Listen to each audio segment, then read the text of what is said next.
Baiklah, kami dari kelompok 1 akan melanjutkan presentasi kami mengenai gaya Lorentz.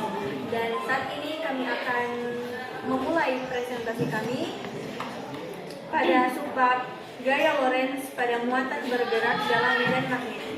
Dan materi kali ini yang pertama akan dijelaskan oleh Karen Mahar.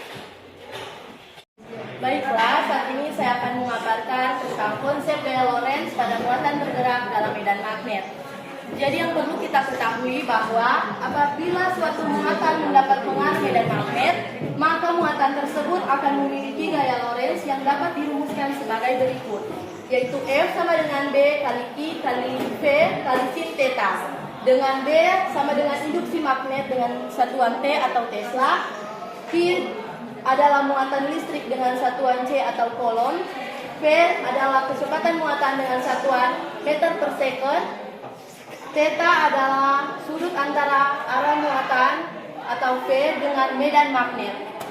Jika V tegak lurus terhadap B atau theta sama dengan 90 derajat, maka sin theta sama dengan 1. Sehingga F sama dengan B kali Q kali V. Baiklah, jika kita ingin menentukan arah gaya Lorentz partikel pada muatan positif, maka kita bisa menggunakan kaidah tangan kanan. Sedangkan jika kita ingin menentukan gaya Lorentz pada partikel bermuatan negatif, kita bisa menggunakan kaidah tangan kiri dengan penerapan yang sama, di mana 4 jari menunjukkan medan magnet atau disimbolkan dengan B, ibu jari menunjukkan arah gerak muatan disimbolkan dengan F, dan telapak tangan menunjukkan gaya Lorentz dengan simbol F.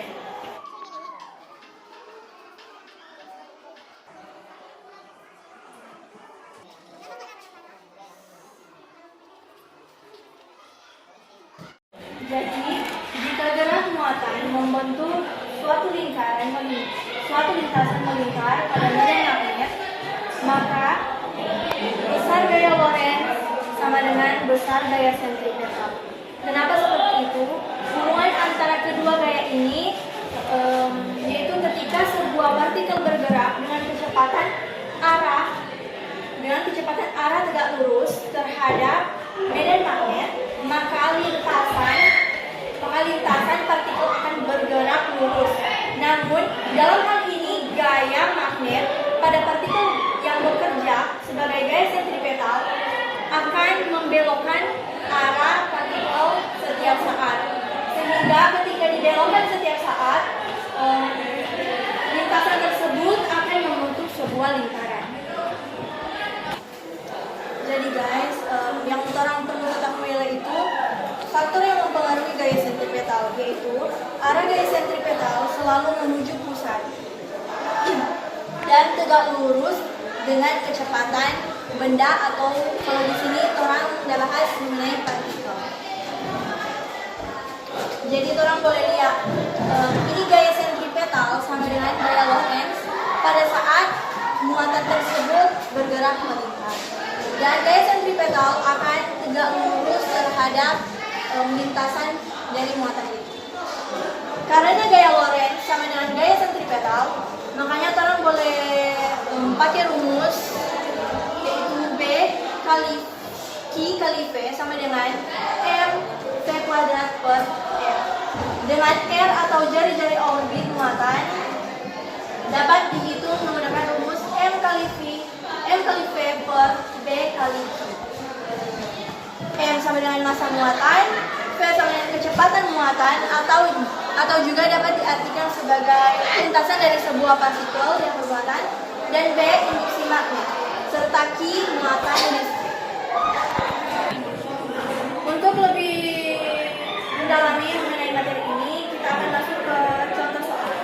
Jadi saat ini kita akan mencoba mengerjakan satu contoh soal di mana sebuah positron yang bermuatan 1,6 kali 10 pangkat min 19 Coulomb bergerak dengan kecepatan 5 kali 10 pangkat 5 kali 10 pangkat 5 meter per sekon melalui medan magnet sebesar 0,8 Tesla seperti pada gambar berikut.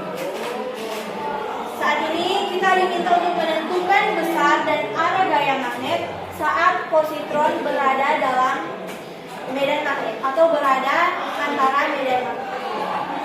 Jadi untuk menyelesaikan soal yang ada, pertama-tama kita tulis dulu diketahui. Dari soal itu kita ketahui B-nya berapa dan Q-nya berapa, juga V-nya berapa. Kalau B diketahui di soal itu 0,08 meter. Kalau Q diketahui di soal itu 1,6 kali 10 pangkat min 19 kolom. Sedangkan V diketahui di soal itu 5 kali 10 pangkat 5 meter per second. Yang ditanya itu gaya dan arahnya. Penyelesaian, torang boleh lihat di sini. Pertama, torang udah pakai rumus F sama dengan B kali Q kali V. So nak pakai le B kali Q kali V kali sin theta. Kenapa begitu? Torang boleh lihat tuh gambar di soal. Di sini kan, torang lihat DP arah dari V itu ke atas. Kong DP arah dari B, torang belum tahu. Torang boleh tentukan karena di mana medan magnet itu selalu DP arah dari utara ke selatan. Makanya torang boleh bikin garis yang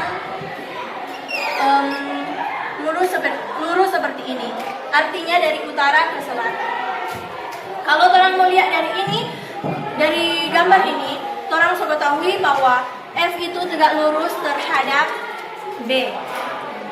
Makanya torang boleh pakai rumus F sama dengan B kali Q kali V. Maksud saya B tegak lurus terhadap V. Kemudian dari nilai-nilai yang torang sudah dapat, torang substitusikan ke rumus yang ada. Sehingga menjadi 0,8 kali 1,6 kali 10 pangkat min 19 kali 5 kali 10 pangkat 5 didapat hasil 6,4 kali 10 pangkat min 14 Newton. Kalau torang mau cari supaya nak tabingo, torang pertama kasih kali dulu yang ada DP pangkat. Torang kasih kali 0,8 kali 1,6 kali 5. Torang dapat 6,4. Kemudian torang kalikan dengan bilangan yang berpangkat. Kalau mau kalikan dengan bilangan yang berpangkat, khususnya yang ada pangkat negatif, ada pangkat positif, namanya kali. Kalau DP pangkat itu torang kasih tambah. Kalau bahagi DP pangkat itu torang kasih kurang. Jadi 10 pangkat min 19 kali 10 pangkat 5, torang tulis DP 10, kemudian ini 14 ini didapat dari min 19 ditambah dengan 5. Kemudian torang taruh DP satuannya itu Newton. Arahnya itu masuk bidang. Bidangnya itu papan tulis karena DP soal tulis di papan tulis. Torang boleh tentukan menggunakan kaidah tangan kanan. Torang pakai kaidah tangan kanan karena di soal itu yang ditanya arah gaya dari positron. Positron itu atau partikel bermuatan positif, makanya torang pakai kaidah tangan kanan. Kecuali dia partikel bermuatan negatif, torang pakai kaidah tangan kiri. Torang boleh coba ya. DP V itu menghadap ke atas, sedangkan B itu DP arah ke kanan. Maka gaya Lorentz atau F itu akan masuk bidang atau papan ini. Sehingga DP gaya torang boleh maksudnya DP arah itu torang boleh tentukan yaitu masuk bidang.